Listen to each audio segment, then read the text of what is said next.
को घोड़ी पर चढ़कर आना चाहिए था, बारात लानी चाहिए थी, बड़ा ही धूमधाम से अपना विवाह कर सकते थे।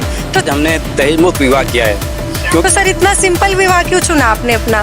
नमस्कार। नमस्कार मैडम। सर कहाँ से आए हो आप? मैं देहरादून उत्तराखंड से।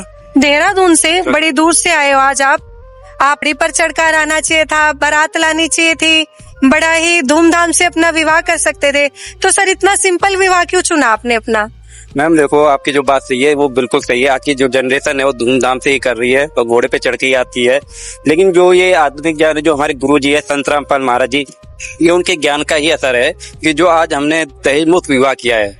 क्योंकि देखो, आज आप देख रहे हो कि दिन पे दिन जो बेटियां हैं, अगर घर में एक बेटी हो जाती है तो बड़ा बोझ लगता है माँ बाप को कि उसकी पढ़ाई है, आने वाली जो समय है उसकी शादी है, तो उस बोझ के तले वो दब जाते हैं।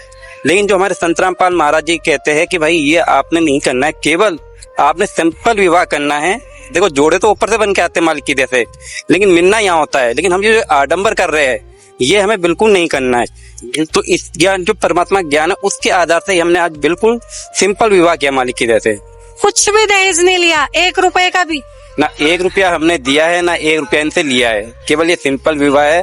केवल मालिक की दया है कि जो आज इतना जो खर्च होना था वो मालिक की दया से आज बच गया है। सर आपको लगता है क्या इस टाइप के विवाह करवाकर समाज में बेटियां सुरक्षित हो सकती हैं? क्यों नहीं हो सकती मैडम? 100% हो सकती है। केवल ज्ञान आधार को अगर हम मान के चले, आज की युवा पीढ़ी पढ़ी लिखी है, तो उस ज्ञान को अगर वो सुनेगी, समझेगी, अपने वेदों से मिलाएगी, तो 100% ये आज के समय युवा पीढ़ी तेजी से दहेज मुक्त विवाह कर सकती है। क्योंकि हम पढ़े लिखे लोग हैं। क्योंकि जो हम ये ले रहे हैं आज के समय, देखो परमात्मा का जो ज्ञान है उस ज्ञान के आधार से हम चलें, तो ये हमारे ऊपर एक कर्ज है। अगर हमने किसी से आज 1 रुपया लिया तो अगले जन्म में आने वाले टाइम पे हमें वो देना पड़ेगा। अब वो किस रूप में हमें देना पड़ेगा वो हमें पता है इस ज्ञान के आधार से। Thank you sir.